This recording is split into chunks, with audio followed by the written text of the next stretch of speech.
So in this module, guys, we're going to be talking about how to shop for the best mortgage rates, where to shop for mortgage rates, and trying to obviously get the best rate possible, because the best rate, in my opinion, is the lowest rate, right? So, but also sometimes the lowest rate doesn't also mean it's the best rate. You also have to look at what comes with that rate, which I'm going to talk about a little bit more, which is something called terms and conditions based on the rate that it brings, right? So let's start off with talking about where do you get the best mortgage rate? How can you shop, right? So with technology all around us, the best place to start is online, right? Just do a quick search. There's a lot of websites out there that kind of take information from other websites and then compile it on their website, which is probably the best place to start, and see what rates are kind of showing up.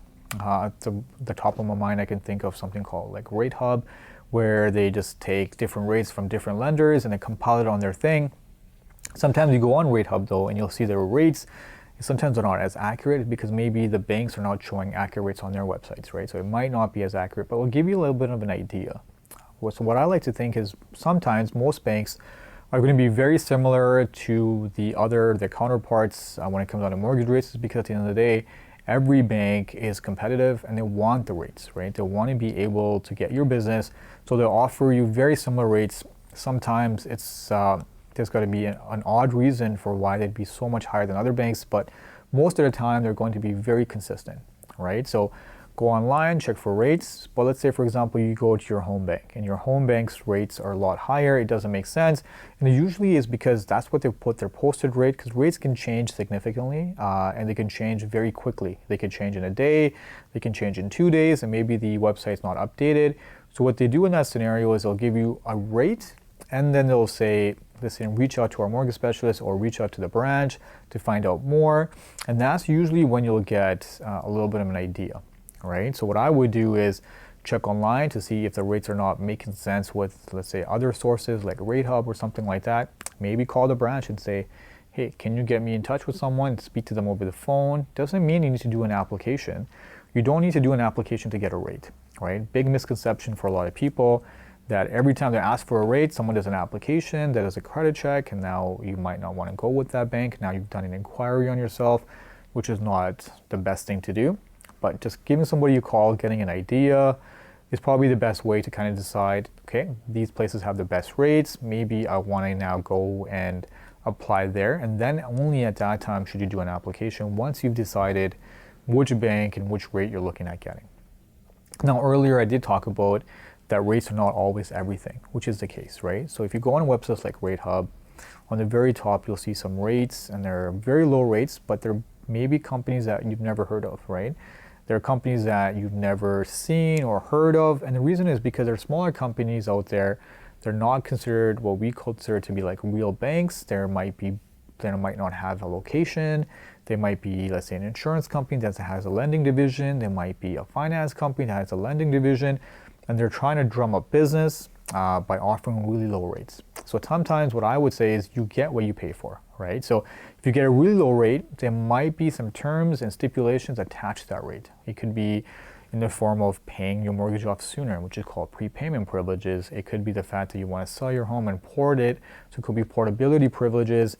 It could be a lot of different privileges, and it could be something what we call a restrictive mortgage, right? So a standard mortgage is a standard across the board for a lot of different banks. A restricted mortgage means that some of those terms and conditions are very restrictive, and that is the reason why you're getting a rate, because when a lender is giving you a very ultra low rate, it has to come with some kind of restrictions that kind of make sense for them. So you have to see if it makes sense for you, right? So not always getting the lowest rate is always the best course of action, right? Getting the lowest rate with something like an open mortgage or a standard mortgage is probably the best case scenario. So be informed, look online, compare rates, see how that's going to affect your payments. There's payment online calculators as well, where you can put in your rates and see how does that kind of fit with your monthly budget. And once again, decide if ABC lender is better than your home bank, which you already have a relationship with, you have your everyday banking with them, and see if that 0.1 or 0.2 difference is really worth taking a risk and going and speaking to someone that you have no experience about. You've read the reviews, maybe the reviews are not so positive. Sometimes it doesn't make sense, right? So the other thing I would do is if you found a lender, if you don't know anything about the lender, try to do some research on them, right? Do some reviews, read some clients who've kind of dealt with them in the past and see how their experience has been.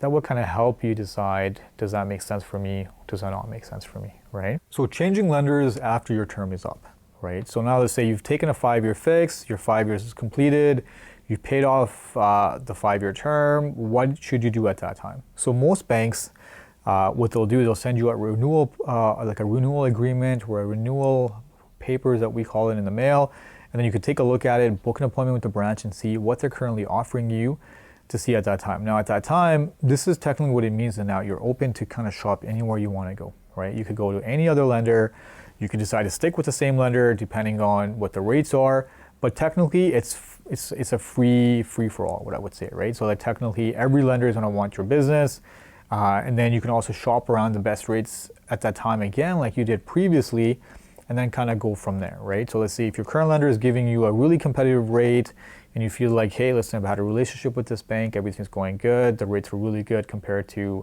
the bank across the street, I think I'll continue. You can do that, sign up for another term. It could be a 2-year this time, it could be a 4-year or a 5-year, and then continue on that way. But if you feel like, hey, the rates weren't the best that you got from the lender, your experience hasn't been the best, then you can go to switch your mortgage off to another lender. You have absolutely every right to do that. But you do have to remember is that you will go through the qualification process again, right? So if you're sticking with your lender, you don't have to requalify. The mortgage is already there, it's already approved, so you just have to sign the renewal papers and it automatically gets renewed. But now if you're going to the bank across the street from you for a better rate, you will have to go through the same approval process that you did while you were buying. So you'll have to go through income confirmation, you'll have to go through, let's say, get an evaluation on your home to see what the value is. All that stuff will have to be done all over again, and that could take some time. Sometimes, let's say if your situation has changed, maybe you're making less money than you were previously, or let's say your credit's dropped a little bit. These are the things that you want to talk about to see, hey, listen, maybe it makes sense for me to stay with my lender till I improve on these things. So maybe I'll just go for a 1-year term or a 2-year term, and then I can shop around to a different lenders at that time. But like I said, you're more than open to shop around, but you will go through the application process. It's not just an automatic just because you've had a mortgage before. The other lender will take it as is. They will do their own underwriting. They will do their own approvals to see if it makes sense for their guidelines, and then kind of go from there.